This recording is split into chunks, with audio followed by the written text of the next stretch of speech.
Good evening. As you can see, there's some new graphic work going on. We are SEC After Dark on the brand spanking new Y'all's Conference Network. Hashtag YCN. You can follow it at YCN_SEC. That is not yet scrolling, I don't believe, but it will be pretty soon. If you want to follow the rest of us, just look down below. Got a great show lined up for you, and here to help me deliver that show is my man, Stephen Willis, Jeb Beecham, and, of course, Jake Thomas. What's up? Hey, everybody. Cheers. Hey, guys. Cheers. All right. Got me a bullet here to get ready to go. I got water.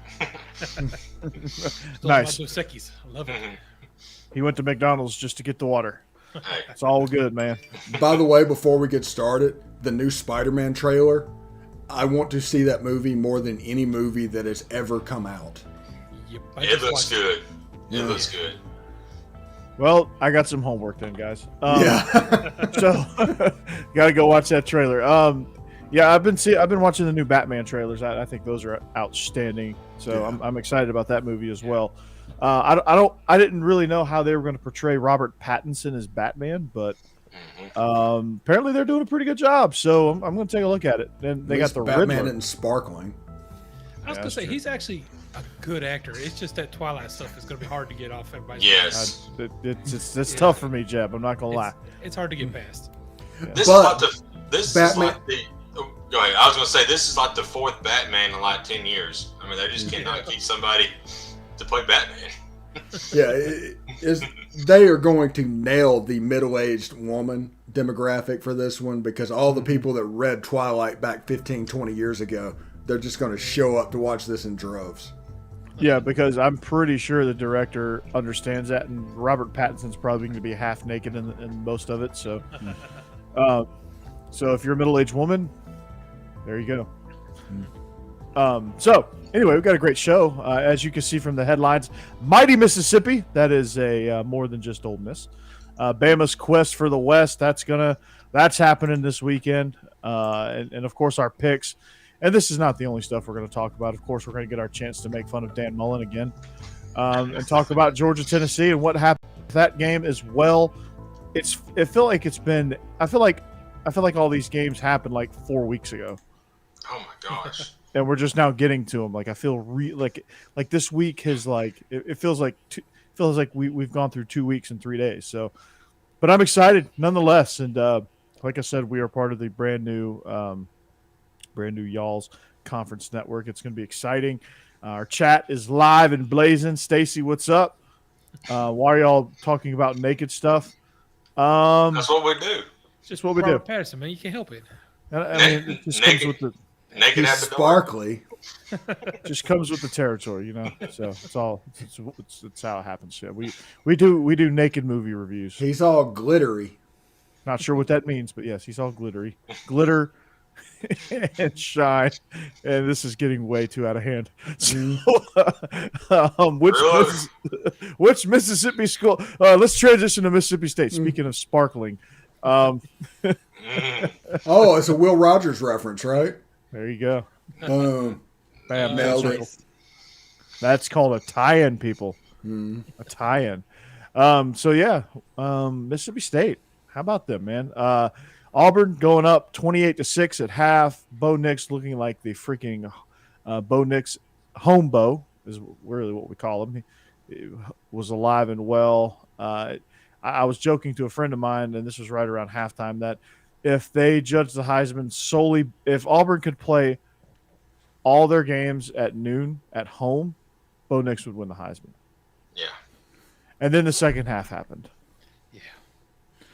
and he turned into road Bo. Bo At Nix, home. Bo Nix played the second half on a broken leg, though, and he'll probably never have to buy a drink again in his life just solely on that.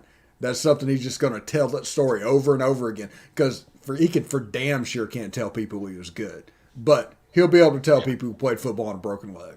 Exactly. But the main story of that is, some people, you have one segment of people that'll point to the collapse of the Auburn defense and how not to play a drop eight against Mississippi State. And you'll have the segment of population where it's like, man, Will Rogers was just on fire. 6 touchdowns, just throwing dimes. Guys were getting open. They just had total control of that defense in the second half. I mean, they could score at will, do whatever they wanted to. They even rubbed it in with a few ground yards, which doesn't happen. Like they got like 3/4 of their ground yards in one drive there in the fourth quarter on the touchdown on the series that led to the touchdown that put that game more out of reach. So very exciting stuff. I couldn't take my eyes off that game because I sure as hell wasn't going to watch Penn State, Michigan. That game was like watching paint dry. But this was interesting. So I enjoyed it a lot. And in Mississippi State, they just every time I start to doubt them, every time I'm like, okay, this is the game where Mississippi State finally plays like Mississippi State. And that hasn't happened yet. Yeah, I think the game of the week next week is the Egg Bowl. It's going to be played on Thanksgiving night, and it's just downhill from there after that.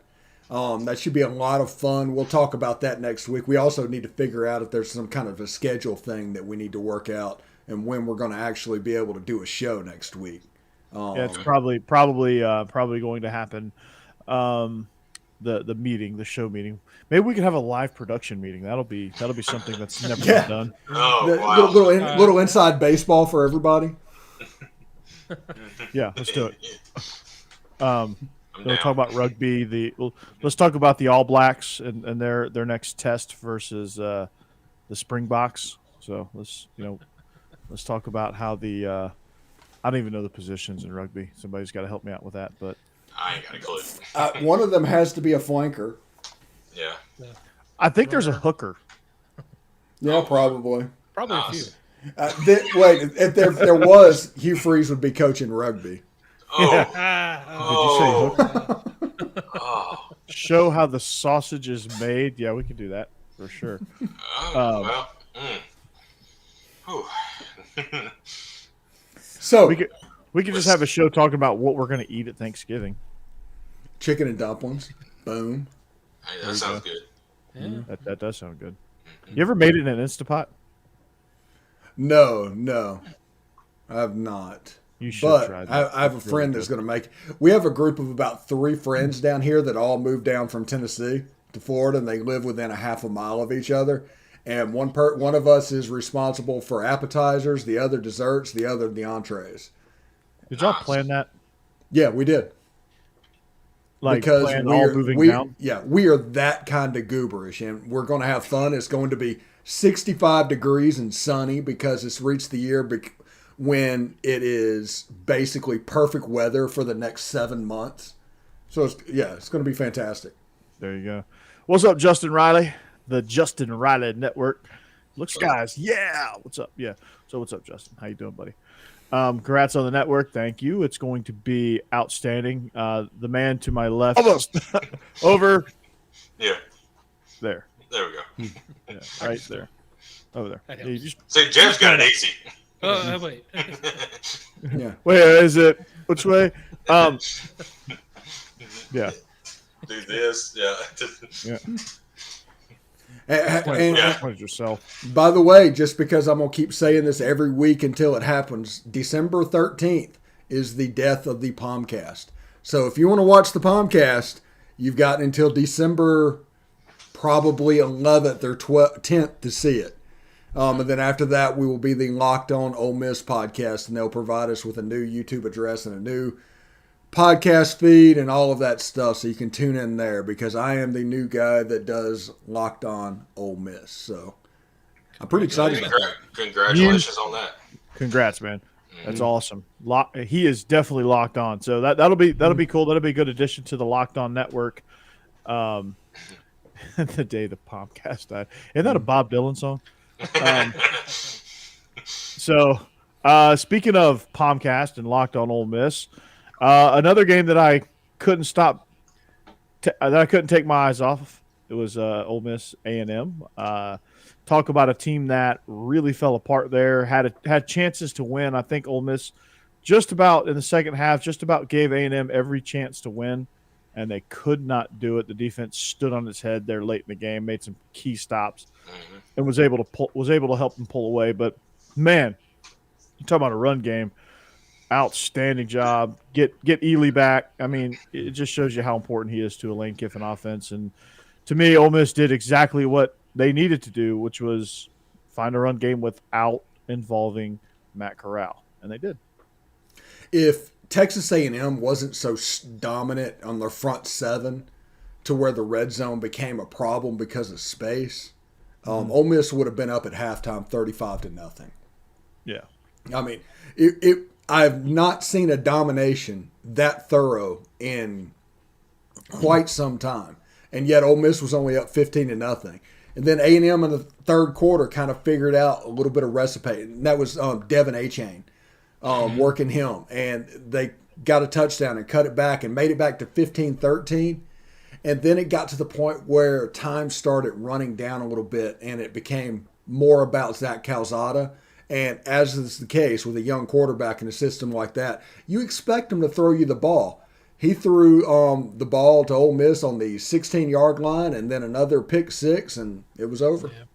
Yeah, and that was all she wrote, man. And you know, for the people that say Ole Miss can't play defense, they were proven wrong there. Their defense has improved each and every week, and man, I like watching Ole Miss play. They fly around and all that stuff. I you know, it's going to be an interesting home stretch of the season here these last couple of weeks for the SEC West. It's certainly not over by any stretch of the imagination, but we'll talk about that a little bit later. But you know, Jeb, what did you notice from this game? Well, actually, I missed the first half of the game, so I didn't actually tune in until the second half, and I saw the A&M kind of, you know, looking like they were going to work their way back into that game. So I thought, well, of course I'd show up just in time for this. But Ole Miss's defense, that was just impressive in the fourth quarter. Just shutting them down, all the picks. Just Calzada couldn't do anything at that point. Just sort of lost it. It was it was entertaining. And the Egg Bowl is going to be a lot of fun because it's two different offenses, but both just great offenses. That'll be a lot of fun to watch. But Ole Miss's defense, man, you got to watch out for them. You don't know what they're going to do. And so I can't wait for that night. Specifically about the Egg Bowl, both of the defenses do what is necessary to shut down the other offenses. Yep. Mississippi State is really good on the front seven, and they're going to cause some problems in the run game for Ole Miss. But Ole Miss doing that drop 8 stuff you saw against Zach Calzada, it's all about baiting quarterbacks, and they want them to throw the ball. And the ball is going to be in the air for Mississippi State 55, 60 times. So it's going to be a ton of fun. So it's almost like, you know, Mike Leach is kind of starting to figure out how drop 8 teams are playing. You know, and I think Will Rogers is starting to kind of understand that as well. Then I think he's understanding what the defense is trying to bait him to do.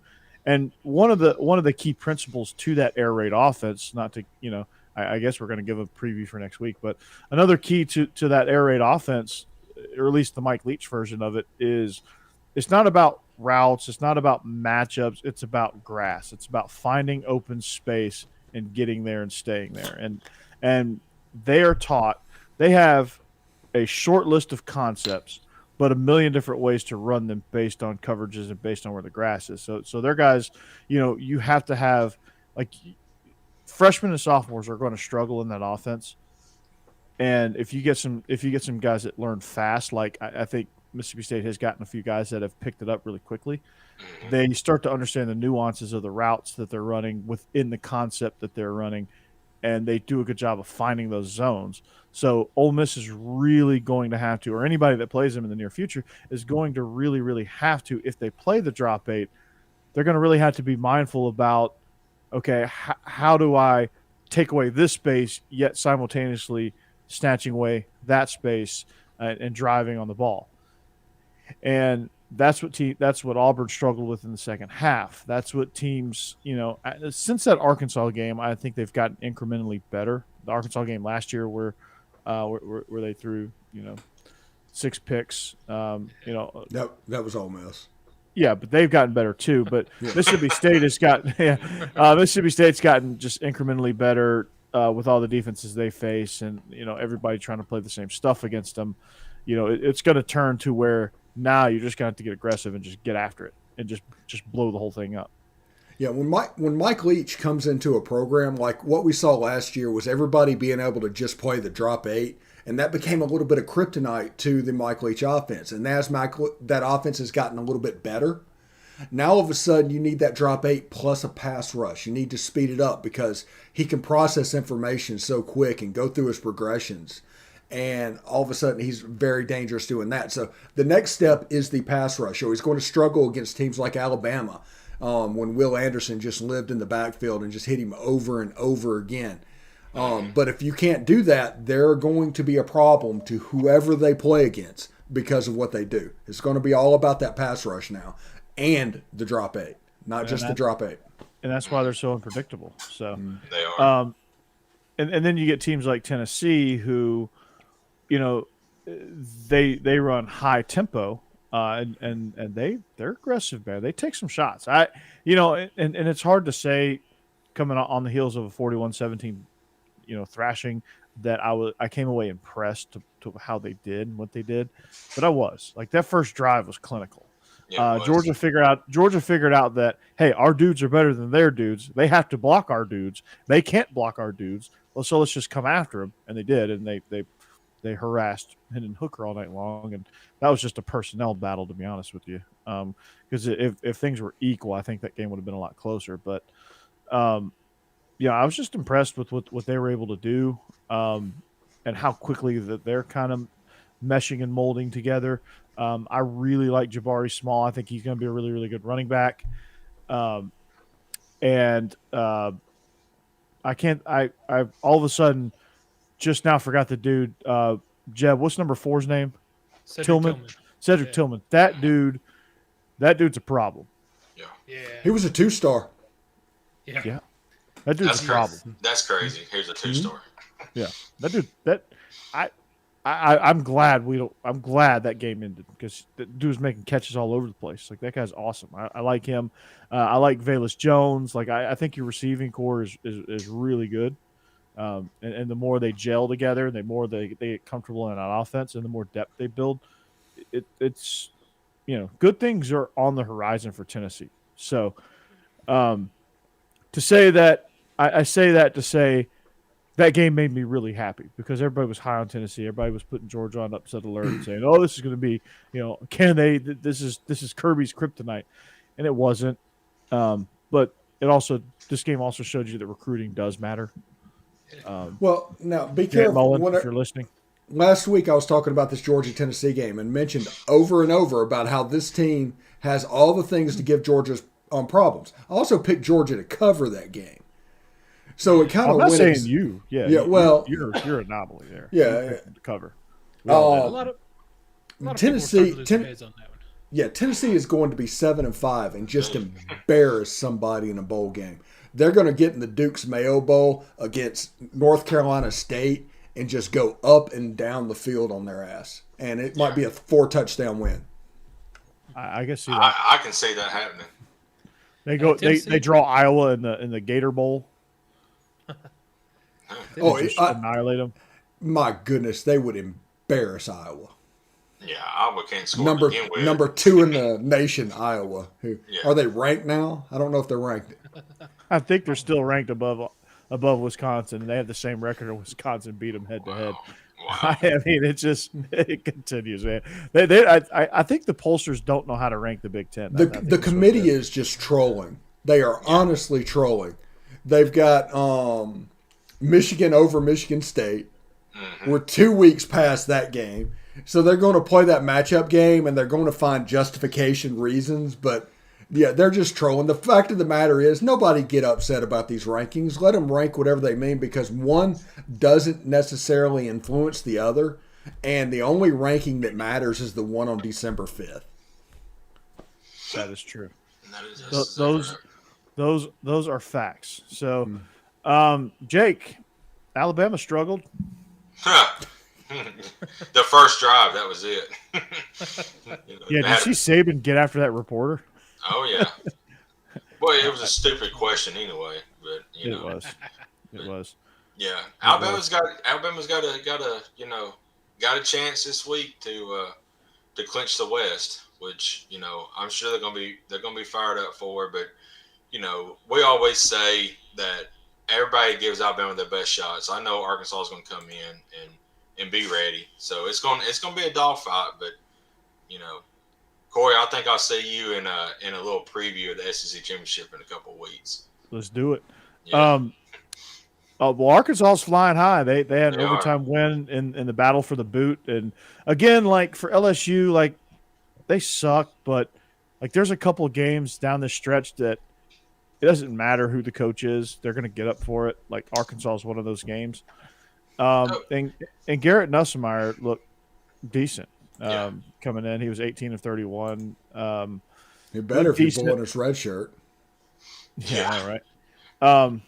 But it's like Steven said, Ed Orgeron has nothing to lose, so it's like a scorched earth over there right now. He's going to throw everything he's got the rest of the year. And, I think they have 4 or 5 wins right now. So, I mean, they're still fighting for a bowl game. So, I mean, they're going to be playing hard the rest of the way out. Yeah, I mean, I don't know who. We'll get to their remaining schedule here in a little bit, but as we put a bow on Week 11, Ken Seals, Steve, are we closing the Ken Seals fan club? No, we are not. We need him to hit the transfer portal, go to another school, and we will rise up being fans of Ken Seals because he's a better quarterback than he's shown that offensive line. It's a sin how bad they are, and Ken Seals is just a great quarterback, and I don't care what anybody says. That was the worst pick six I've ever seen, by the way. And Steve? Yeah. Oh, it was terrible. It was terrible. And Steve, you just said rise up, so I commend you for that. Yeah. I converted him. He's a Falcons fan. Oh, I'm a Saints There's proof. guy. There's proof. It's on tape. He's a Falcons fan. Go rise up, baby. Rise up. Wow. So yeah, I caught him. I caught him napping. But okay, so I did that to clear the way for the biggest come on man of the weekend, Florida. You win. You have to score. You have to score a 70 piece to beat Samford. Yeah. What's Samford's record? 4-6. Mm-hmm. They got beat by UT Chattanooga by like 45 points. Yeah. They're not even. I don't think they could make the playoffs in FCS. They are. No, they absolutely could not. They'd be a 17-point dog if they played Jackson State today. And wasn't they up like by 12 at halftime or something like that?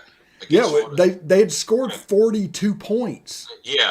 Florida's defense showed up to give up only 10 points in the second half. That's the most points an SEC team has ever given up to an FCS team. That's embarrassing. In all of the history. And that's not even the worst part. They danced like they won the SEC East Yes. Yeah. Yes. Oh, so embarrassing. in the locker room. Like, do you think, like, if Nick Saban, like, is the head coach at Florida in that scenario, can you imagine? I wouldn't want to be in that locker room. No. If that happened. Can you imagine what would happen with any other coach? Probably the same thing. Yeah. No. Paint peeling off the walls, what would happen? Yeah, exactly. Yeah. You don't want that smoke. I wonder how many players his wife kissed to after that dance Obviously not enough because they didn't play well. Yeah. And basically here's the bitch of it going into it. They can't really fire Dan Mullen this year because LSU's open, USC's open, and all of these other jobs is going to take first choice over Florida.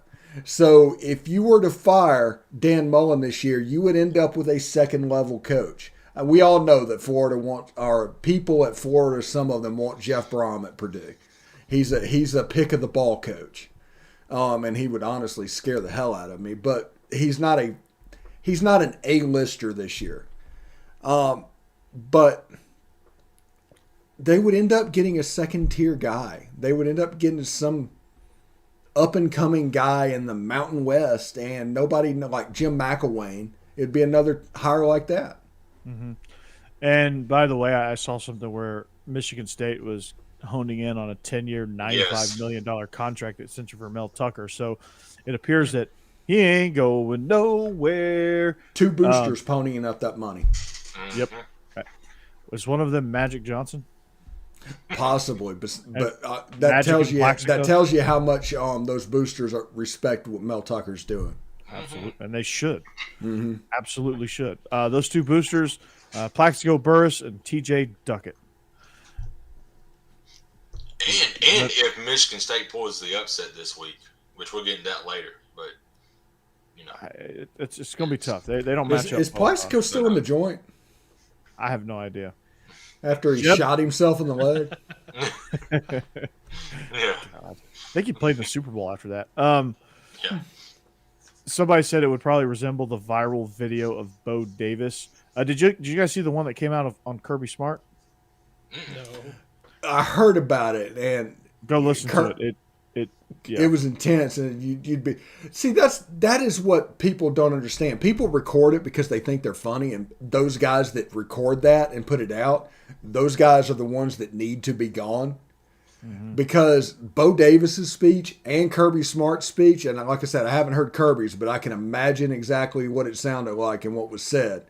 And it's what you want. A Georgia-Florida game, you don't want a coach to just ho-hum. You don't want him sitting there talking about Mr. Coach Klein and talking about the water boy I mean, it's what you want. Like the guy at Texas that recorded that, the one who recorded it's the problem, not Bo Davis for saying what he said. And they need it because, damn, Texas is soft. Oh wow. Ooh, God Oh, almighty. so bad. I know you talk about, and I know I hate to get into Big 12 after dark, but it accounts because Oklahoma and Texas is SEC coming out. Yeah. But I know how you refer to Oklahoma as Charmin, extra soft. I think Texas is even more than that. They're like cotton balls. That's how soft they are. They're like down comforter soft. So we're welcoming in Charmin and Cottonelle into the SEC. Yeah. And both of those teams are. See, when A&M came into this league, they had a Heisman Trophy winning quarterback that masked the problem. They were unbelievably soft and got pushed around constantly. And over 10 years, they figured out the lines is where you need to improve. And now those guys are a bunch of dudes on those lines. And they're a good team, and they're highly respectable in everything you look at. It doesn't even resemble the team that came in 2012. Missouri came in, and they had, I think it was James Franklin at that time. And the quarterback masked some issues, but they didn't have it on the offensive line, and they've kind of gone the other way. Yeah. And they've still struggled. Yeah. And Oklahoma and Texas, those guys we need to worry about them a little bit. Well, I mean, we don't need to worry about them, but like their fan base needs to worry about them.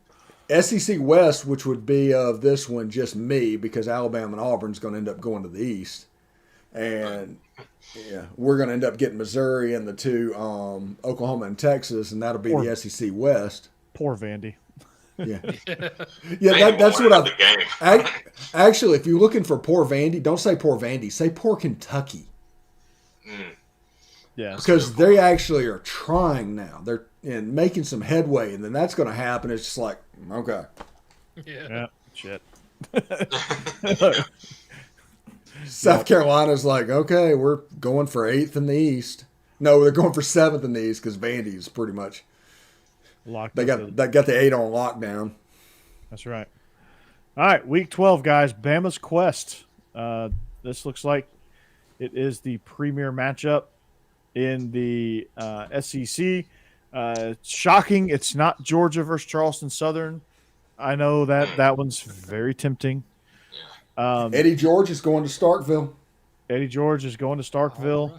Right. He's getting some cowbell in his life. Mm-hmm. He's got a fever, and apparently the prescription is more cowbell. I don't know. UL Monroe, LSU's on upset alert this week. Tennessee hosts South Alabama. That'll be fun for Tennessee.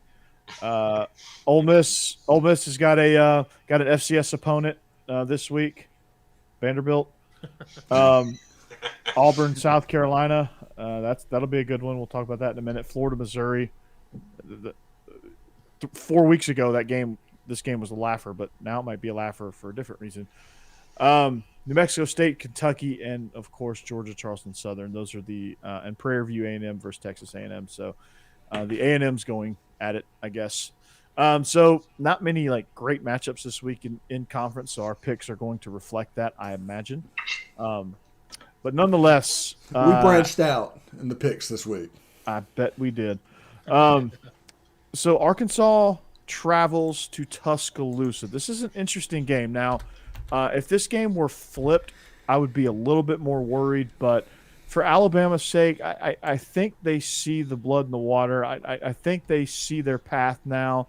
They're starting to figure some things out. Some guy named Jamison Williams, if you've heard of him, he makes a few plays here and there. Is the focal point of this offense in all seriousness. They're starting to click a little bit. I still worry, Jake, about the coordinators, but Don't we all? We all Alabama fans do. but I think it's one of those scenarios where talent is going to overcome all of that. I think it's there's some things that Arkansas does that make them really really dangerous. They have the capability to get in a score fest like they did with Ole Miss. And they also have the capability of winning a slugfest like they did with LSU this past week.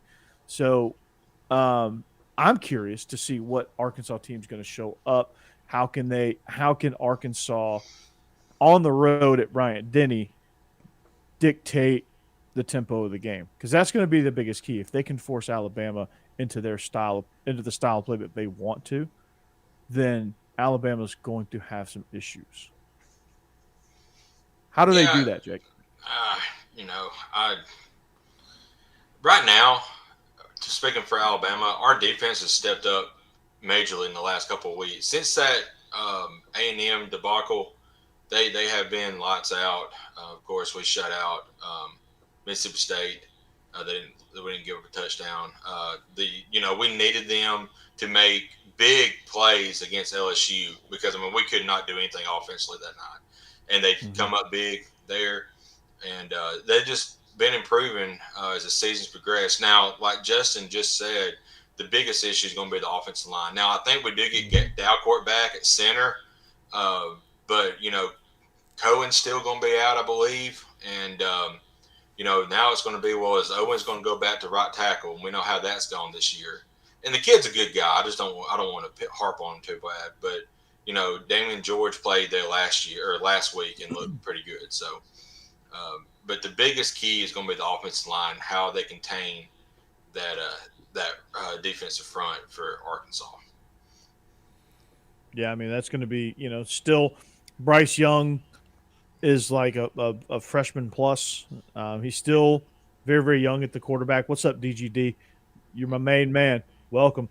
It's going to be exactly right, Justin. How is Alabama's offensive line going to protect? How are they going to get it into Jamison Williams' hands? How are they going to be able to take the shots downfield that's going to open up the run game for Brian Robinson? How are they going to do that? And one of the things that I've really been disappointed with Alabama in offensively is the fact that they haven't had a creative mix in their play calling to be able to open their opportunities up. Yep. See, where Sark was brilliant, obviously he's struggling as a head coach. Maybe he's not a head coach, but where he was brilliant as a coordinator was he was creating, and he was doing that in a creative manner, opportunities to get Devontae Smith the football. And when Jalen Waddle was healthy, Jalen Waddle.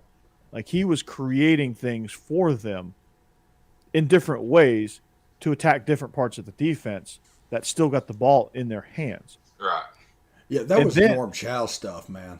Yeah, I mean it was brilliant, like how they were doing it and how they were incorporating Najee Harris into it, and not wearing him down. Him getting stronger throughout the course of the season, preserving him a little bit, getting him a little bit more on the perimeter and things like that, to where it was like a combination of power and finesse. It was awesome to watch their offense last couple of seasons. But where they've lacked and where Bill O'Brien lacks is I think he has more of a systematic approach where he's just kind of by the sheet. Yeah. The situation calls for this, he's going to call for that.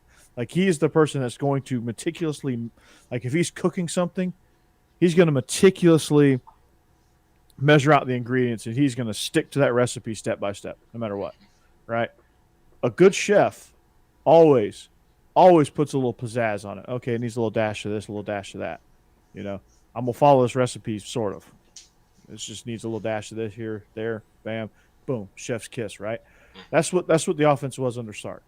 It was dash here, dash there, and he was getting creative with it, get a little funky with it. But defensively, also they've got to figure out the secondary has really kind of disappointed me a little bit. And Will Anderson is a beast, but they just need to figure out a way to be on the same page. I don't think they're on the same page yet. I say all of that because I'm nitpicking. Alabama's still ranked number 2 in the country. Let's not forget that. Have they won as impressively as they've won in the past? No. And I think that's where all the criticisms come. They're still the number 2 team in the country. They're still extremely talented. And Arkansas is still going to have to play perfectly to win. Yeah. One thing, actually multiple things, but if Virginia Tech's coaching spot just came open, you know who's going to be a candidate for that job? Barry Odom. Barry Odom's going to probably be towards the head of the list on that job. And this is going to be a resume game for that. Now, that said, I think Alabama plays a little bit of murder ball. It's going to go back to 2012. You're going to see the Ole Miss game plan. They're going to attack the edges.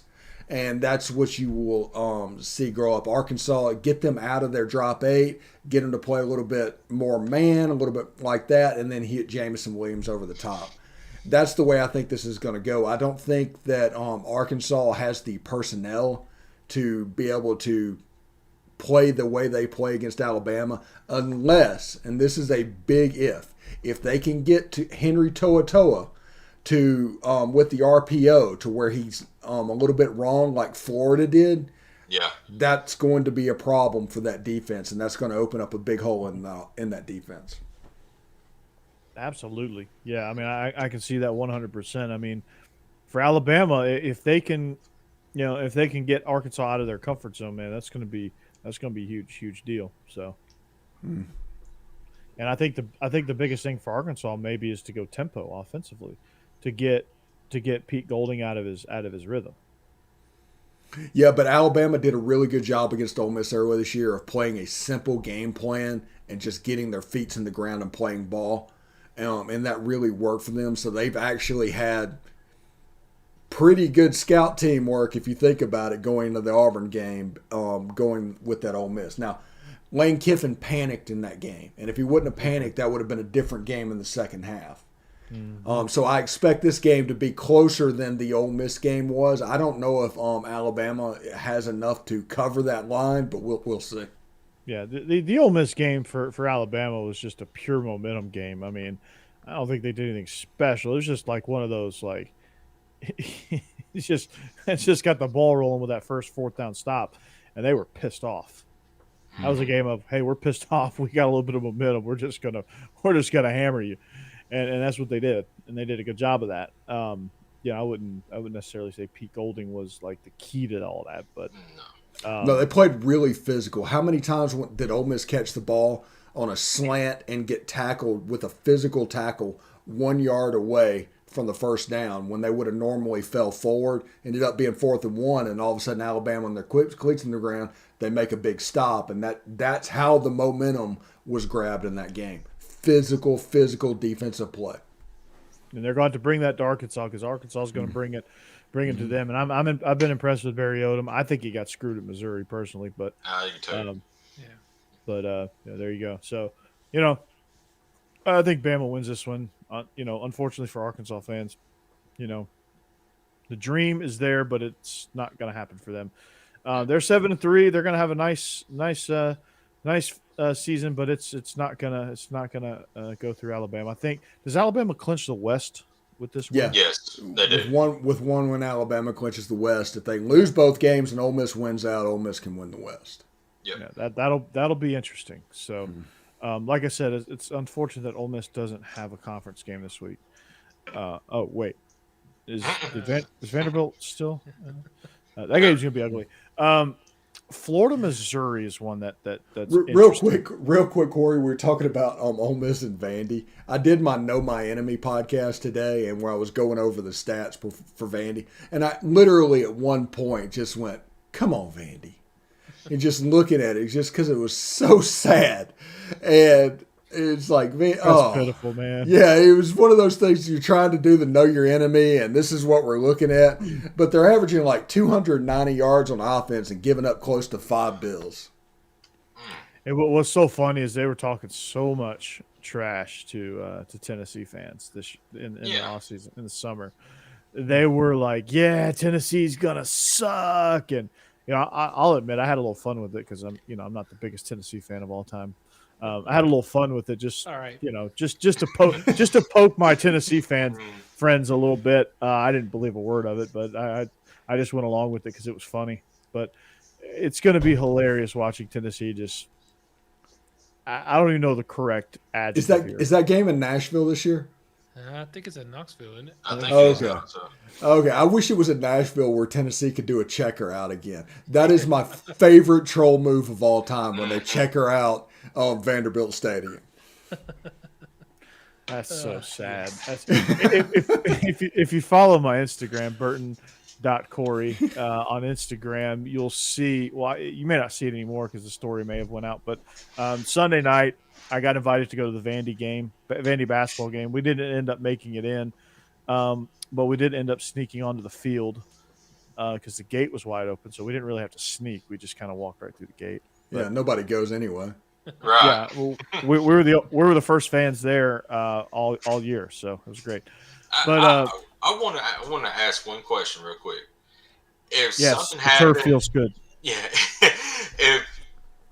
if Vandy and Kansas ever played a game, what would be the I average want to attendance? see that game. No, I want to see it. I want to see that game. Kansas What would would be- beat the dog shit out of them. Yeah, but what would be the average attendance of that game? It depends on if Kansas lets them in for free or not. Well, that's a good point. The other game I want to see is Texas versus Florida. Yeah. Oh. So Jake, here's a little stat that'll give you a prediction on the fan support for Vandy, Kansas. When Vandy played UConn, there was 40% UConn fans there. That's sad. Well, they're all doctors at Vandy, so maybe there's all at work. I mean, I don't know. Yeah, who knows?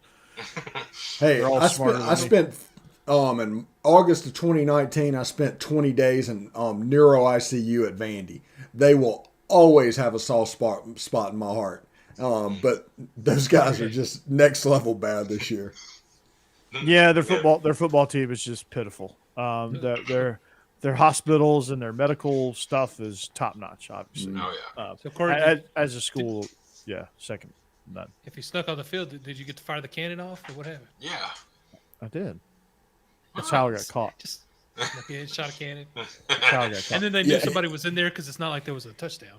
Yeah, Right. apparently it's frowned upon to fire the cannon when nobody's in there. What you need to do, I can tell you where the switch is to fire the foghorn. You need to go about 3 in the morning and fire that off. Wake everybody up. Now leave immediately after you do it, but just go in there and fire that off about 3 in the morning, and they'll lock that gate next time. I guarantee you they will. Do you think they put a little thing like they do on fire alarms where if you flip the switch it sprays you with something on the foghorn? They should. Do that? No, on fire I alarms? guarantee you they don't, because nobody goes to the game. They don't have to worry. It's like the house where you don't have to lock the doors because there's nobody living in that neighborhood anymore. Like 3 abandoned houses around you. Those are That facts. Vandy does. They don't even have to pay for security at their stadium. Those are facts. Those are facts. Yes, everybody just secures themselves. So speaking of Florida, Missouri, this is about the closest Florida versus Texas game that we're going to get. Both teams just remarkably underwhelming. Connor Basilick threw one of the most pitiful pick sixes of his own right. Tyler Beatty, one of the lone bright spots for this Missouri team. They can actually run the ball fairly well, which is surprising. Florida is still somehow 8.5-point favorites. I thought this game would be even. They both suck. They're both really soft, and they both have kind of weirdos for head coaches. Like Eli Drinkwitz is a bit of a nerd, not in a good way. So, Florida, Missouri. Sorry, all you Missouri fans. He hasn't dressed up as Darth Vader in a press conference. That's true. he has it. I mean, he's not Dan Mullen yet, so that's good, right? So what do you guys see in this matchup? I mean, we're slim pickings with conference matchups here. But what do you guys see with this one? I'll say this is basically the battle of not being the one next to Vanderbilt in the rankings, I guess. I guess so. Man, I don't know. Florida's still got a great offense, so I expect them to score a lot in this game. But, man, that defense last week, that was just amazing. And actually the week before, too. Honestly, that's been the thing that's gotten me through the last couple of weeks of Tennessee playing the way they, Georgia and everything. Is at least I can flip over to the Florida game and get a good laugh. It makes me feel good, I mean, I kept seeing that going, this has got to be a typo. Yeah. Even the Kentucky game where we won, it was still it was a close enough game to give me heart attacks, but I could always flip over to Florida and just relax for a little while, laugh, and back to Tennessee. That's basically how it said. I love it. Well, basically with this game, with this game, if you want to know exactly what's going to happen, if Missouri can make a couple of stops defensively, they're going to win the game because Florida's defense offers no resistance. They just gave up 52 points to an FCS program and 42 and a half. It's as simple as that. If Missouri's defense can force a couple of stops, and with Emory Jones or AR-15 or however you want to look at it, that's absolutely possible. The winner of this game is bowl eligible. The Birmingham Bowl is on the menu for one of these teams. Who's going to take it? Probably Missouri. AR-15 has got to stay off the dance floor this week if he wants to play. This is I don't know how bad it can get for Florida at this point, man. It's brutal. They picked a hell of a time to tank because they're gonna get left at the altar. They're gonna be left with Manny Diaz. Yeah, if you want to know how bad it can get for Florida, they can lose to the game against Missouri, and then they can get curb stomped by Florida State. Mm-hmm. And that is on the menu. I think Florida fans are like welcoming that though this year, so that they can fire Dan Mullen. I think if you ask Florida people, they are done with Dan Mullen, and rightfully so, obviously. I think he's done. I think it's like he's trying to get fired. It's the weirdest stuff, man. It just really is. Maybe he just looks at his quarterback room, at the talent that's in there, and is like, okay, and let's get out of here. Like I said, I think Dan Mullen wants the Penn State job desperately. He wants James Franklin to move so he can get the heck out of Gainesville. Well, if he goes to Penn State, he's going to have to recruit during the season, not just after the season. So there's a 15-minute period in the end of November that he makes a couple of phone calls. Yeah. Hey, Dan Mullen, you want to come play for Penn State? Well, aren't you still at Florida? I wonder if he calls his recruits in the Darth Vader mask. I don't know, but I got a fun story. When Dan Mullen was hired at Florida, the quarterback committed to that class was Matt Corral. Matt Corral was in Florida's class when Dan Mullen was hired. Dan Mullen went out to California and rescinded Matt Corral's offer so he could sign Emory Jones. If that doesn't tell you everything you need to know, there's nothing you can be told. He's crazy. There's so many layers to it, but that's just one of many. I mean, that's. Mm-hmm. Hey, Tennessee did that to Trevor Lawrence, so I know how that feels. Yeah. Georgia did it to Cam Newton, so what can we say? Ole Miss did it to Peyton Manning. Mm-hmm. Yeah. No, Ole Miss went on probation. Yeah. That's true. Hey, I went on a visit, and Peyton Manning was there at the same time. So if you go to a visit to Ole Miss and Peyton Manning is there at the same time, understand that nobody is going to pay attention to you. I could have stole everything and got completely away with it because there was like a pig pen situation where all the coaches were just following around Peyton Manning. So, yeah, it was kind of cool to see how the sausage is made in that. So, yeah, it was kind of fun. There you go, Stacy. Yeah. Okay, so there we go. Sausage. We got the making of the sausage. Mm-hmm. Check. All right. Check that one off the box. So yeah, I think when you look at these games, I guess the fact that we're on we're on a tangent here. We're talking about Florida, Missouri, ADD radio at its finest. Hey, at least we're not like Colonial Athletic Association after dark. Right. I mean, at the rate we're going, we're probably going to get there. Which, by the way, the CAA should be ashamed of themselves for not allowing James Madison to compete for championships. Just because they went up. Yeah. There we go. There's our CAA after dark. There you go. Screw you. Yeah. That's what JMSU said. James Madison. All right. So let's do it. Let's get what's that last one say? Picks. Let's do it. Y'all ready? Y'all ain't ready. Hey, if you're watching the stream at home, put whenever we go through the picks, let us know who you picked as well. Yeah, drop it up there. Yeah, drop it up there. DH Baller 1323. Yeah, do it. Show us your pick there. We got a Twitch viewer. Love it. Justin Riley Network. I'd love to see your official picks. We should put yours on the spreadsheet. Because it's all official. Anyway, although mine's incorrect from last week, I just want to point that out. Why did you miss I'm one? not 5-6. I'm 6-5. Oh, okay. Which one? The very last one, Purdue, Ohio State. I picked Ohio State, but okay, yeah. I just assumed. Oh. You know what they say about assuming, right? Yeah.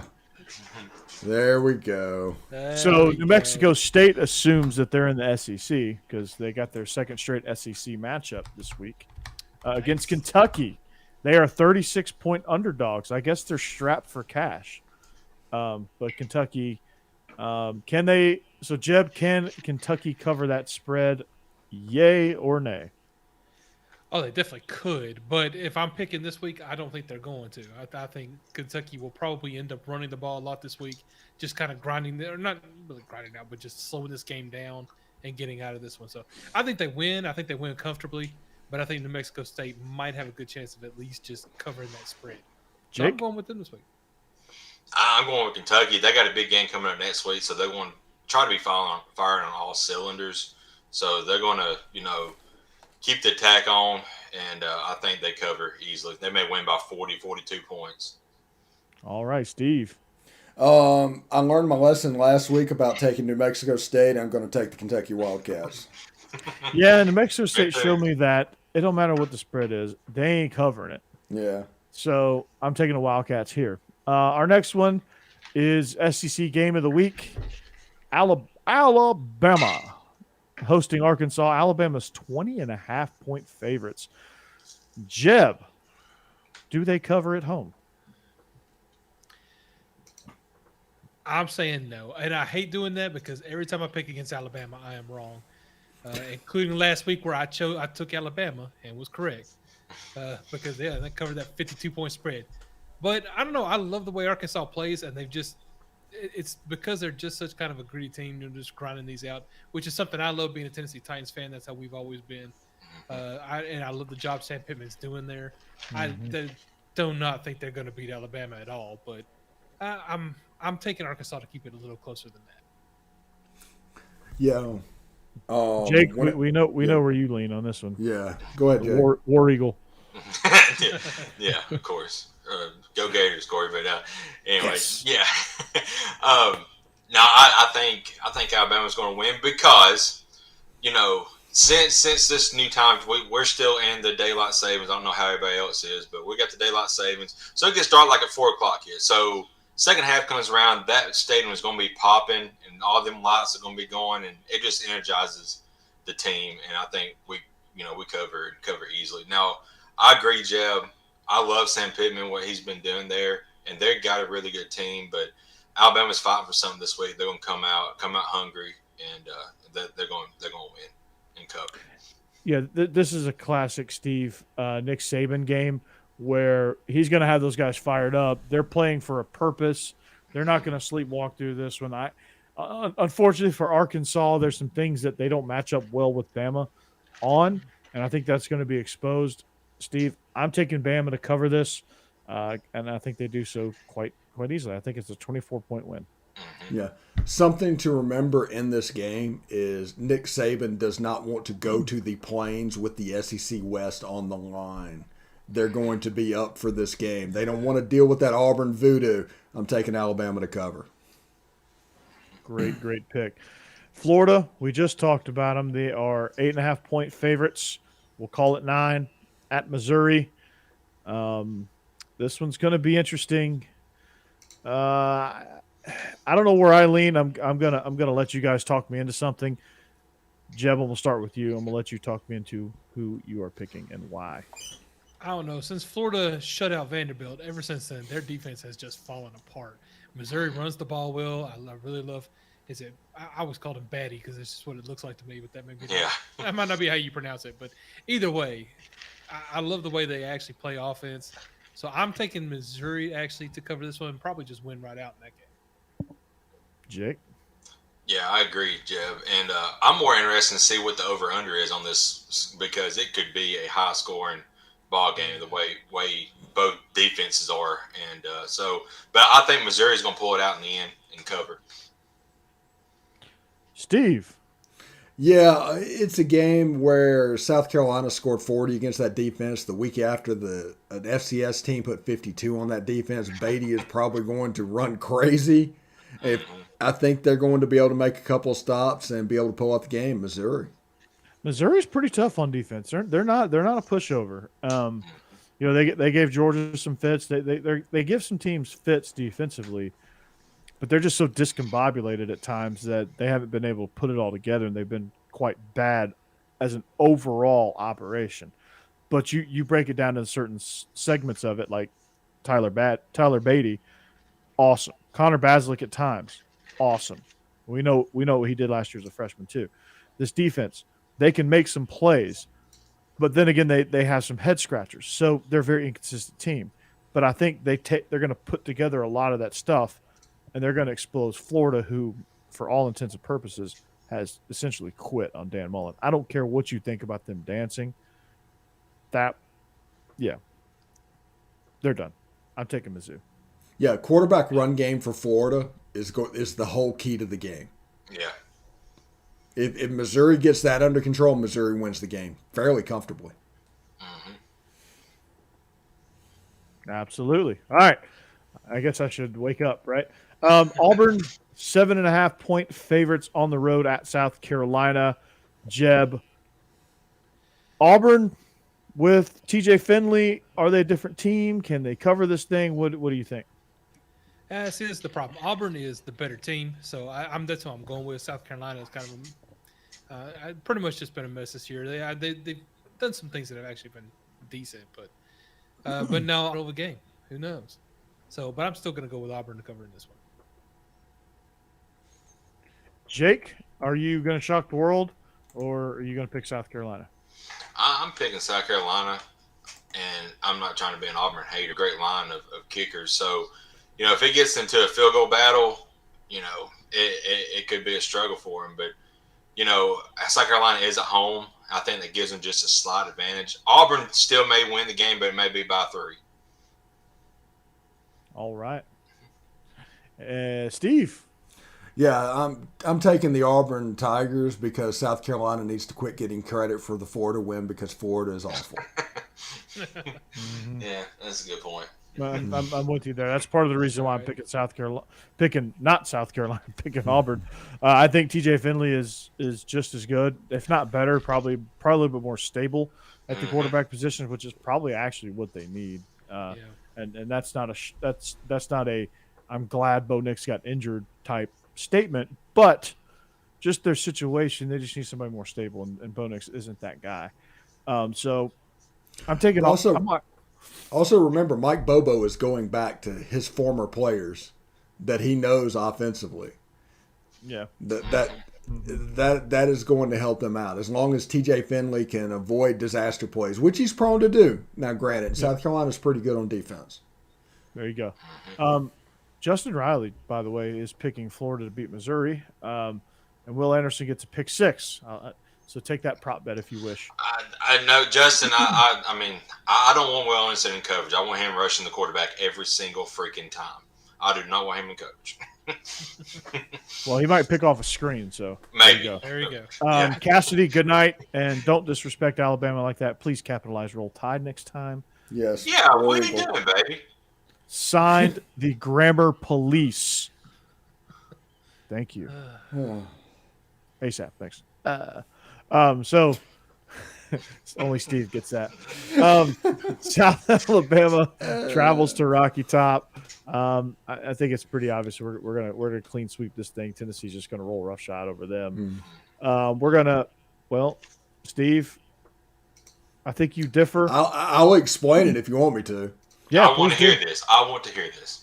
I'm Vandy and taking Ole Miss. Vandy in this game because A, it's too many points. Ole Miss plays 5 days later, which means they're going to get Matt Corral and the starters the heck out of the game as soon as possible. I think it could look a lot like the Kentucky Vanderbilt game last week. This game has got like 41-10 written all over it. That won't cover it, and there you go. Vandy covers. I think they score quick. I think Ole Miss is going to score quick. Vandy, I think you're underestimating how pitiful they are. Now, the flip side of that is they're trying to jumpstart Matt Corral's Heisman campaign over the last 2 games. So they probably want him to put up 4 bills and a few touchdowns this weekend throwing the football with Braylon Sanders and those receivers back healthy. I see this thing getting 49-10 real quick. In the first Real half. I think conventional wisdom would be to take out Matt Corral, but you're right. They don't do it when he's hurt. Yeah. So, I don't know. He played against Liberty. Yeah. Yeah. You did. All right. I guess I need to explain why I'm the only one picking LSU. Yeah, go ahead. Yeah, please. Yeah. To be honest with you, there wasn't much thought in that. I just thought LSU's just they're just I don't know. They're just gonna be the anti we suck team. They're gonna go bowling. Interim Ed is gonna throw out all the kitchen sink, which is why I think they're gonna cover this. Ty Davis Price will probably cover this by himself. They're not going to go bowling They don't because have they to. close with Texas A&M. They're gonna have the illusion at least. I guess. Yeah, and I just don't think I don't know if LSU could score 29 points just by itself on air. They did against Florida. Yeah, Well, but look at is that Florida. South that Carolina worse than air? scored 40 and Sanford scored 52. Justin Riley's got it right there. 9-6. That's the type of game that this one's going to end up. LSU's going to win this game 20-10. That's not covering, is it? Yeah, that's too many points. Mm-hmm. I'm gonna go with Vegas on this one. I just have a hunch. It's just a gut feeling. I'm gonna go with Vegas on this one. Yep, I'm doing it. Can't stop me. All right, let's go outside the conference because thank God. ACC After Dark, Wake Forest, one of my favorite non-SEC teams to watch. They travel to Death Valley. They are 4.5-point dogs at Clemson. Jeb. Oh, yeah, I'm definitely taking Wake Forest in this. I love them. They're a lot more fun, a lot better team. Clemson has a great defense still, but their offense has just been rough this season, and then they're finding themselves a little bit here at the end. But I still think Wake Forest is the better team, and I'm probably taking them for the same reason I'm taking Oregon a little later in this, because I want a whole lot of one-loss champion teams from each division, just so we get a better argument for expanding the college playoffs this year. Amen. Yeah. A freaking man. I'm going Wake as well. Like Jeb said, they're the more fun team to watch. I don't know if they're up to the talent level as Clemson, but Clemson I don't think could score against Vandy. I mean, they're awful right now. It's on offensively, and to be honest, Florida State had every chance to win that game against Clemson a few weeks ago. They should have won. So there's a lot of offensive struggles right now for Clemson. I don't think they can keep up with Wake because Wake's a pretty good offensive team. Yeah. Now to me, Wake puts the pressure on offensive coordinators. I think they do a lot of great things. Sam Hartman's having a really, really good season. He's already at 3,163 yards, 3,163 yards. He's thrown for 30 touchdowns, 8 picks on the season. Has played against some pretty solid defenses. I guess relatively. Obviously, this will be the best one that they face all year, but it's not going to matter because Clemson's not going to be able to keep up with them. I could see them winning to the tune of, 35-14, somewhere like that, where they're not going to put up quite the same output that they've put up the last few weeks, where they've been in the 40s and 50s, and even they hit the 70 mark against Army. But I do think they'll put up a lot of points, and I do think that they will go at a pace that Clemson is unable to keep up because they have quarterback, running back, and offensive line issues. I think Clemson is going to win this game by it's going to be about a touchdown game. I can see a 31-24. People talk about them scoring 70 against Army. They don't talk about Army scoring 56 in that same game. So that's lower level players going against that Wake Forest defense. And I think that could be a little bit of tonic to this Clemson offense. Remember, they've only lost 3 games. Everybody talks about Clemson like they're 3-7. They're actually 7-3 at the moment. So they're going to go to the Meineke Car Care Bowl, get beat, but they're going to be a decent team. They're just going to struggle. They're going to play Tennessee in the Meineke Car Care Bowl and get absolutely ran out of the stadium. That would be I would pay all the money to watch that. I couldn't because my eyes would be burning. All the orange. Holy cow. But it's different orange. It's different orange. Yeah. Still orange. You need Texas to pop in there. They can watch the game because they're for sure not going to be playing in one. Yeah, that's for sure. No, I definitely prefer Clemson orange over Tennessee orange. Sorry, Jeb. So I don't know. I just think Wake Forest is going to be able to, score at a clip that they can't keep up with. All right. The Charmin Bowl. Actually, it's not the Charmin Bowl because Iowa State's playing in it, but Iowa State travels to Norman to take on Oklahoma. 3.5-point favorites. Oklahoma is. It's a banana peel away from being a pick'em. Again, Oklahoma soft, but again, they may be pissed off after losing to Baylor. So, Jeb, how do you see this one shaking out? I'm actually taking Oklahoma in this one. I don't know that I think they're the better team, but I just feel like Oklahoma is going to win this week so that they can get beat by Oklahoma State to lose out in the Big 12 next week. There you go. I'm taking them to win. I think Oklahoma State finally gets through to the Big 12 championship and wins it. That'll be fun. Jake? I think, Oklahoma wins big for Lincoln Riley and for Lincoln Riley to lead to go to LSU at the end of the year. No, I'm just kidding. But I do think. But are you though? I do think Oklahoma. I think he's gonna go. If Lincoln Riley left Oklahoma for LSU, it would make Lane Kiffin and Ole Miss that situation when he came back look like child's play. Right. Yeah. There's not enough gasoline for that fire. A killer doll. I think they might throw a softball, not just a golf ball, at Lincoln Riley. I'm still lost at where the killer doll comes into this one, but that's okay. All right. Child's play. Child's play. Yeah. You guys can't pay for this type of humor. Nope. And this level of thinking, but I'm taking Steve. I think you and I'll let you explain why too, but I just think Iowa State's more physical. They're tougher. They're better in a lot of facets. They don't have the stars on the roster, but they are definitely a tougher team, a well-coached team, probably a better coached team at this moment. I'm not saying Lincoln Riley's a bad coach. I just think he's distracted and he's not as good as he can be.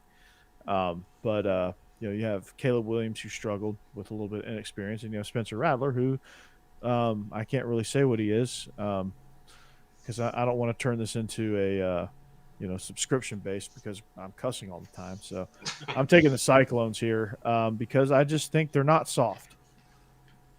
Yeah, and I'm taking Iowa State, and Iowa State has beaten Oklahoma the last 2 years. Now in the Big 12 championship game last year, Oklahoma got them, but Iowa State won during the season. Now against Drop 8, the first time you see it, the quarterback struggles. That's just the way it works. Caleb Williams is going to struggle a little bit the first time he pops into that, and it's going to affect the Oklahoma offense. If It's a Iowa different State can, style. It's a different yeah, style of drop eight. It's three safeties. It's almost Yeah. like a five deep. It's almost like a 3-3-5 at that point, where you got five deep, where you have your corners and your three safeties over top. So you can kind of play a hybrid. It's like a hybrid coverage, maybe. I think it's maybe more of that cover 7 that Saban plays, where he's got.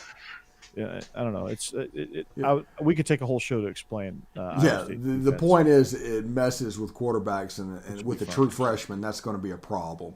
And if Iowa State can manufacture any offense at all, which with that Sharman super soft defense, that is obviously a possibility. Brees Hall getting loose, Iowa State is going to handle business, I think. Yes, absolutely. Game day is going to Columbus, Ohio, for the Ohio State-Michigan State matchup. A game that I feel shouldn't be a 19-point spread, but on the same hand, I feel that's an appropriate spread because, I think Michigan State's having a very, very good season. And the Purdue game was just Purdue just got them. But I think also what Purdue did was it showed what Michigan State, where their deficiencies are at this moment, because Michigan State's not a polished team. As good as Mel Tucker is doing, and as good as Kenny Walker is, and Peyton Thorne has played well at times, but he's inconsistent. They just don't have the depth in this one to compete with Ohio State. So I think the three of us, Steve, you, and me, and Jeb, have picked Ohio State. And I'm gonna let Jake tell us why he picked Michigan State, and then I'll let you guys defend your Ohio State pick. But Jake, Michigan State, what do you see here? Kenneth Walker is amazing. I mean, it's hard. It's going to be harder for, I think, Ohio State to slow him down. And I'm not going to say Michigan State outright wins, but I think, 19 points is a big spread, I think, for a big game like this. So I think Michigan's going to keep it relatively close. They may lose by 10, 14, but I don't think they're going to lose by more than 20. Yeah, I just think Ohio State has the ability to score and score fast. I mean, they were in a FU game against Purdue. Like, everyone's talking up Purdue, and Ohio State just said, nah, and just ran them out of the building at the shoe. And they're playing at the shoe. If this was in East Lansing, maybe I would pick Michigan State. But, Steve, why Ohio State? I don't know why Ohio State, but when I look at this game, I'm just like you. I look at it as like, that is too many points to be favored over Michigan State in this game. That is too many points to be favored over Michigan State. And then whenever it comes to take a pick, you take Ohio State. Yeah, that is the explanation to this game. I think Ohio State is just super elite, like in the SEC, Alabama and Georgia is, and Michigan State is just really good, like Ole Miss is. That's kind of the way these two teams fall out. Michigan State, I think, is going to finish up 14th or 15th in the college football playoff rankings. Oh, okay. Good deal. Jeff? Yeah, nothing against Mel Tucker. Yeah, it's just a bad matchup. Yeah, he's doing a phenomenal job. It's just not a good matchup this week. Yeah. I agree. I think that spread gave me a lot of pause too. It took me a little while to get over it, but Ohio State's just rolling right now, and I think it took a little while to find themselves. They weren't as polished, looking as good earlier in the season, but now they're fighting for that playoff spot. I think they're going to get it. And good, kind of. I don't know. All right. So Oregon travels to Utah. Utah's 3-point favorites at home. This is a possible Pac-12 championship preview. With Utah kind of in the mix for the South Division, and Oregon obviously in the running for the North Division. I honestly don't know the standings. I think that's true. If this were Pac-12 After Dark, you guys could fillet me for that, but you can't. Seriously, LSU 24, ULM 13. Yeah, Justin Riley. Yeah. How do we see this one, Jeb?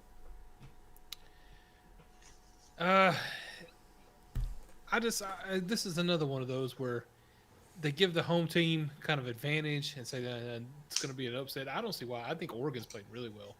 So I'm definitely again. I want, like I said earlier, with picking Wake Forest too. I want there to be a one-loss Pac-12 champion, just to make them have to explain why some of these teams aren't making it into the playoffs. It should be, and I think Oregon's one of those that's going to be fighting for that playoff spot and may actually get it the way rankings are looking right now over undefeated Cincinnati. So I like Oregon, and I think they win. All right, Jake. We talked about this before we come on air between us three, but I may still Stephen's Thunder here. But they have the number three team in the in the rankings, a underdog. In this game, it just shows what the committee feels, how they view Oregon at this moment. And Utah is really, really good. They play better at home, but again, this is one of these big time matchups that it could go either way. And I think they may kick a late field goal to win this game at home. All right, Steve. Yeah, this is a game like all the ones I picked. If you go like Clemson over Wake Forest, Iowa State over Oklahoma, Ohio State's kind of chalk, Utah over Oregon, and my next picks and everything, they're all teams that are ranked between 6 and 12, and I'm picking them to lose. And it's not a crazy idea that they're picked to lose. I'm not going out on a limb and just trying to catch up. And like Oregon being 3 and an underdog, that proves that they don't deserve to be ranked 3. Right. If you're ranked 9th to Clemson and a 4-point underdog, you don't deserve to be ranked 9th. And there's just a little bit of a disconnect between Vegas and the polls when it comes to this. So I'm taking Utah. I think Utah can get Oregon, although Oregon's only loss was when Joe Moorhead was in the hospital. I understand that. Yep. But I think Utah's a good team. I think they have a chance to pull out a little bit of special magic, and I think they're going to win this game and then lose in the Big 12 championship or Pac-12 championship to Oregon. Big 12, Pac-12, it's all the same. Same deal. I like Oregon. Kayvon Thibodeau, I think, is going to really shine bright in this game. I think he's going to be extremely disruptive, and I think that's going to throw Utah off. I think Utah is going to have trouble offensively, and I think Oregon is going to find their groove as they inch closer to the Pac-12 championship and winning the Pac-12 for the second straight year. I think Oregon's going to start rolling here. All right, our next pick. That's the problem with me going last because I have to I'm like waiting for somebody else to make their pick, and we've all made our pick on that game. You got to transition. I know, right? That's what they call in journalism school the transition, guys. Monty, those broadcasting classes are really starting to pay off. Name the movie in the chat. All right, Baylor travels to Manhattan, not New York. The Little Apple, Kansas State. This is a pick 'em. Might as well be. Kansas State is 1-point favorite at home, but Baylor comes in flying high off their upset over Oklahoma. Are they flying too high, or do you buy that Baylor is for real, Jeb? Yeah, actually, I'm buying Baylor right now, and their coach might be the one that actually ends up at LSU, from what I've been seeing. But no, I don't know why they're underdogs. Kansas State, I know it's basically a pick 'em, like you said, but honestly, I think Baylor's the better team. I'm definitely taking them in this one. Jake? Yeah, I'm picking Baylor as well, and I don't think I like Skylar Thompson. I like Kansas State to get a little bit better, but Baylor's clicking on all cylinders right now, and I think they may get ugly in this game. All right. I'm taking Kansas State, the Wildcats. Go Power Cat. Because Kansas State is a 1-point favorite over Baylor, and if that's the case, Baylor doesn't deserve to be the 11th ranked team in the country. That's the same thing I've said over and over again. And also, Kansas State is 7-3. They are quietly a good football team. They really are a good football team, but I think Gary Bohannon and crew are better. I think the fact that it's a pick 'em is more of a credit to Kansas State than it is a downgrade on Baylor. I think this is going to be an incredible game. This is going to be a must-see game, I think. This is going to be fun to watch. Some of these Big 12 games have been low-key, really fun to watch. And I never thought I'd say that, but Oklahoma State surprised me. They're really good, and that's going to be our next pick. But I'm taking Baylor here. I think Aranda's done a phenomenal job, and these two teams, and also Chris Kleiman's done a great job. It's a shame that one of these teams is going to have to lose, but Chris Kleiman's done a really good job at Kansas State as well. Coming over from North Dakota State, I think he's building a program there and a culture. He's just got like one more season to go, and I think they're going to be really, really good. And no coach besides Bill Snyder has won at Kansas State except for Chris Kleiman. Yeah. Yep, there you go. So Chris Kleiman doing a really, really good job. So the aforementioned Oklahoma State team travels to Lubbock to take on the Red Raiders. Oklahoma State is 10-point favorites. Texas Tech bowling with Sonny Cumbie as the interim head coach. They are bowling. They are excited. But Oklahoma State could be the favorites to win the Big 12. Jeb, how do you see this one? Yeah, and that's my prediction. I think Oklahoma State's going to roll on all the way through the Big 12 and take the championship. Texas Tech has been, better than I expected after how this season's gone for them. But I think Oklahoma State's just much better. I'm taking them to cover in that one.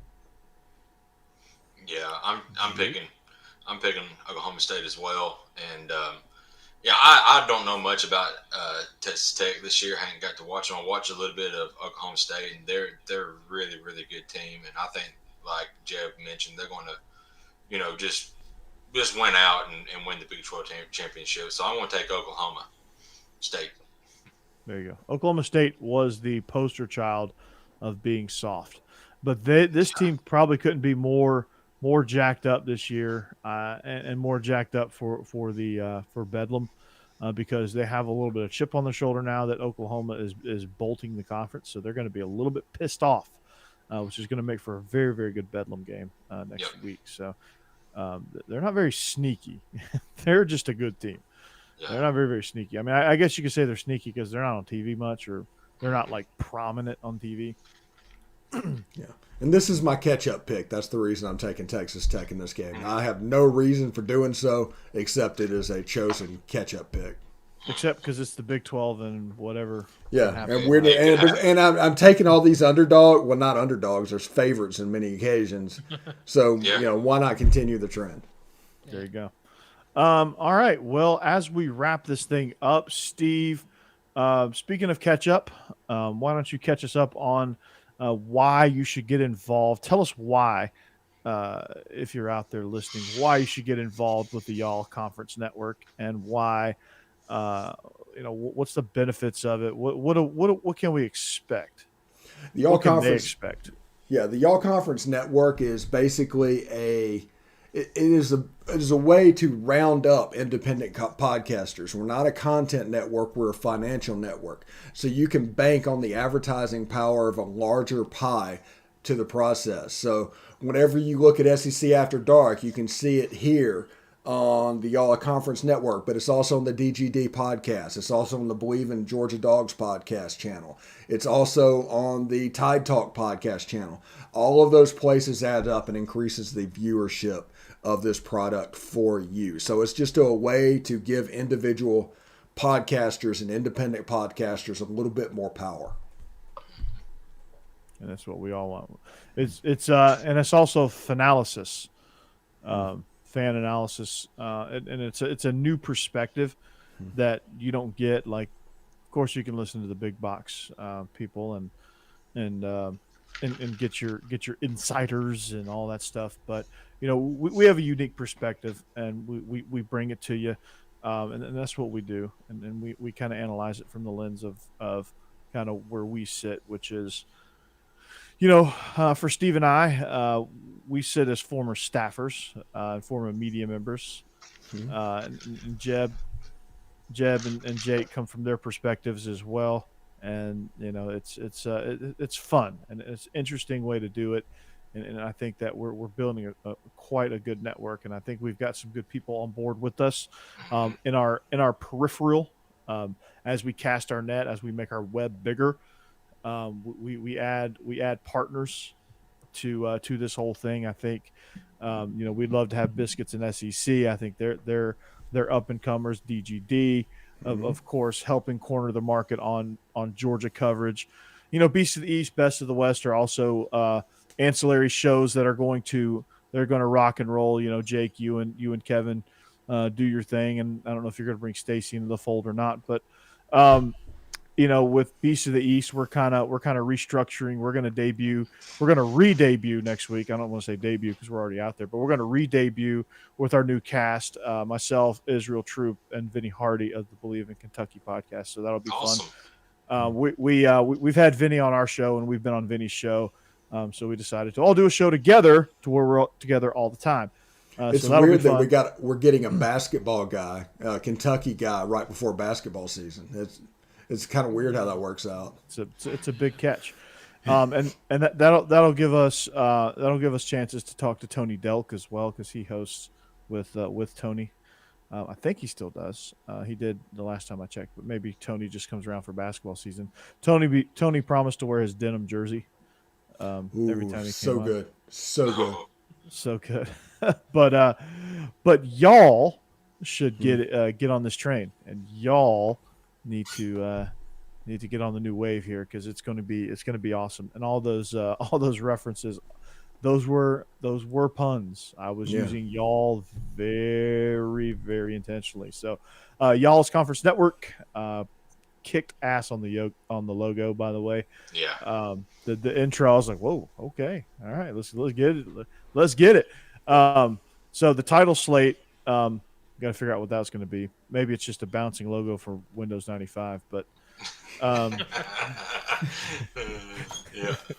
Welcome to Prodigy. You've got mail. There you go. You've got mail, G. Yeah. You could customize it to whatever you wanted to say, but it's a lot of fun. Also, me moving over to the Locked On Ole Miss podcast. They're going to get its own YouTube channel, and it's going to have its own podcast feed. But we're going to try and find a way to link to that and bring it over to the y'all's Conference Network page in a real similar way that if you look down there, you can see the Auburn thing.